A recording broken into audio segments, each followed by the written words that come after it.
Magandang hapon, ngayon ay January 25, 2026 at narito ang update ukol sa maging lagay ng ating panahon.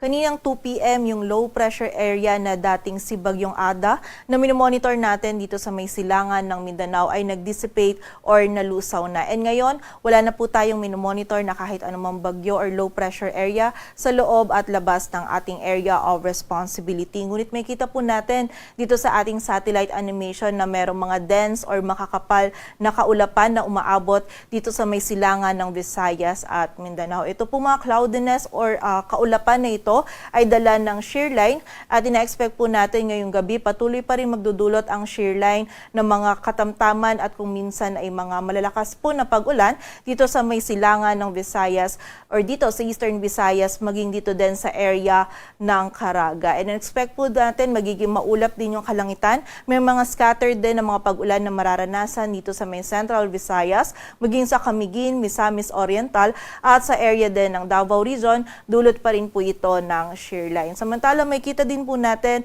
na itong malaking bahagi ng Luzon at ilang areas pa ng Visayas ay apektado pa rin ng northeast monsoon o amihan. Kung saan, expect din po natin magiging maulap pa rin yung kalangitan at posible pa rin yung mga light rains dito sa bahagi ng Cagayan Valley, Apayao, Kalinga, Mountain Province, Ifugao, maging dito din sa Aurora, Quezon at bahagi pa din ng Bicol Region. And dito naman po sa nalalabing bahagi ng ating bansa, kasama na dyan yung Metro Manila, ay patuloy pa rin magiging bahagyang maulap hanggang sa maulap yung ating kalangitan. Posible lang yung mga may hinang pagulan or pag-ambon dito sa Metro Manila, the rest of Luzon at sa the rest of Visayas, while posible naman yung mga biglaang pag-ulan, pagkilat at pagkulog dito sa nalalabing bahagi ng Mindanao, dulot ng mga localized thunderstorms.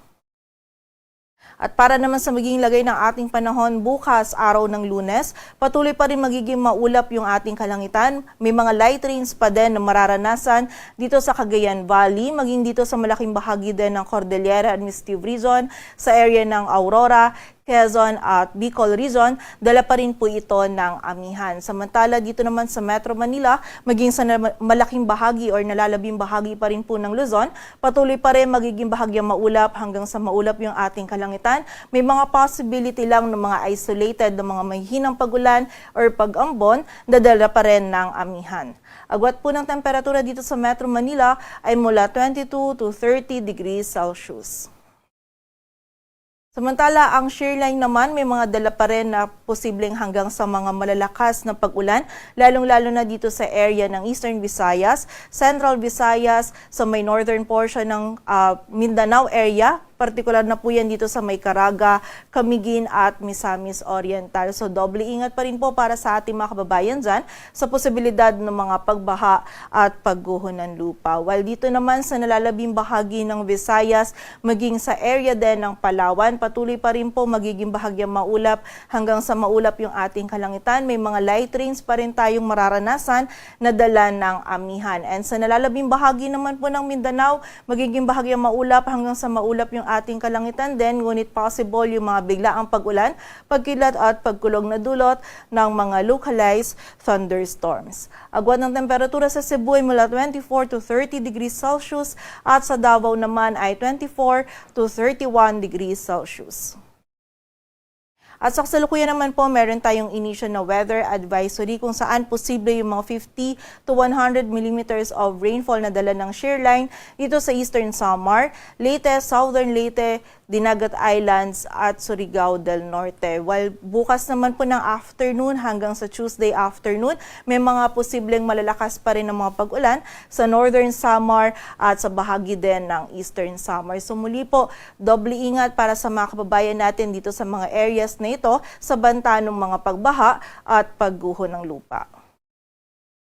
At sa kasalukuyan naman, meron pa rin tayong nakataas na gale warning dito sa may eastern coast ng Northern Samar at Eastern Samar kung saan mapanganib po yung pagpalaot para sa ating mga kababayang mangis. Dapat din na rin yung may mga maliliit na sasakyang pandagat. Sa mga susunod po na issuance natin, posibleng mawala na or i-lift na natin yung ating gale warning. Ngunit iba yung pag-iingat pa rin sapagkat magiging katamtaman hanggang sa maalon pa rin po yung lagay ng ating karagatan dito sa may northern at eastern seaboards ng ating bansa.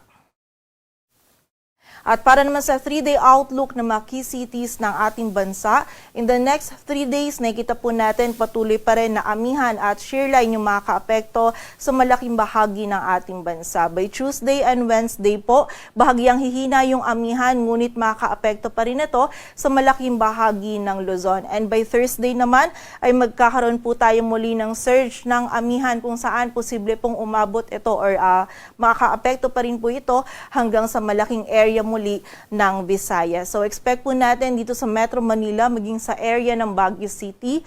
From Tuesday to Thursday, patuloy pa rin magiging bahagyang maulap hanggang sa maulap po yung ating kalangitan.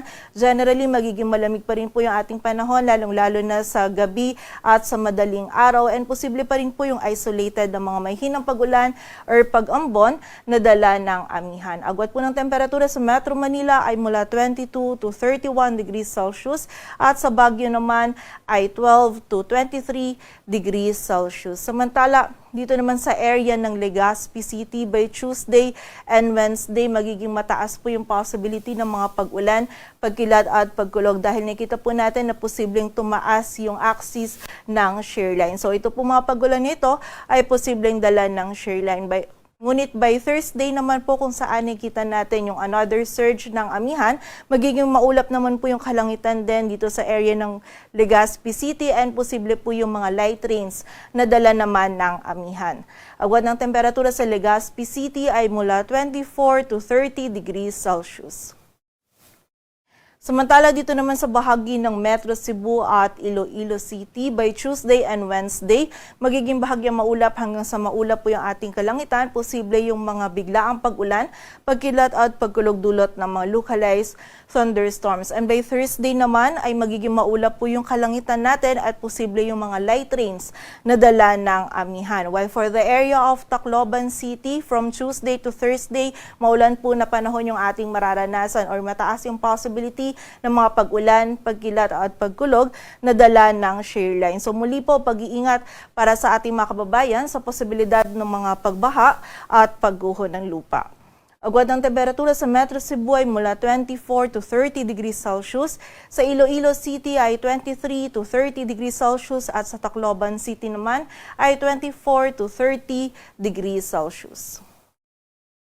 Dito naman sa area ng Metro Davao, Cagayan de Oro City at Zamboanga City, from Tuesday to Thursday, magiging bahagyang maulap hanggang sa maulap po yung ating kalangitan. Though less po yung chance ng mga pag-ulan natin, possible pa rin yung mga biglaang pag-ulan, pagkilat at pagkulog dulot ng mga localized thunderstorms. Agwat ng temperatura sa Metro Davao ay mula 24 to 33 degrees Celsius. Sa Cagayan de Oro City ay 23 to 30, while sa Zamboanga City naman ay 24 to 33 degrees Celsius. Dito sa Metro Manila, ang sunset natin ay mamayang 5:52 p.m., while ang sunrise naman ay bukas ng 6:25 a.m. Patuloy po tayo magantabay sa updates na ipapalabas ng Pag-asa. Para sa mas kumpletong impormasyon, bisitahin ang aming website, pag-asa.dost.gov.ph. At para naman sa mga heavy rainfall warnings, mga rainfall at thunderstorm advisories na pinapalabas ng ating mga regional offices, bisitahin ang aming website, panahon.gov.ph. At yan po muna ang latest dito sa Weather Forecasting Center ng Pag-asa. Grace Castañeda, magandang hapon po.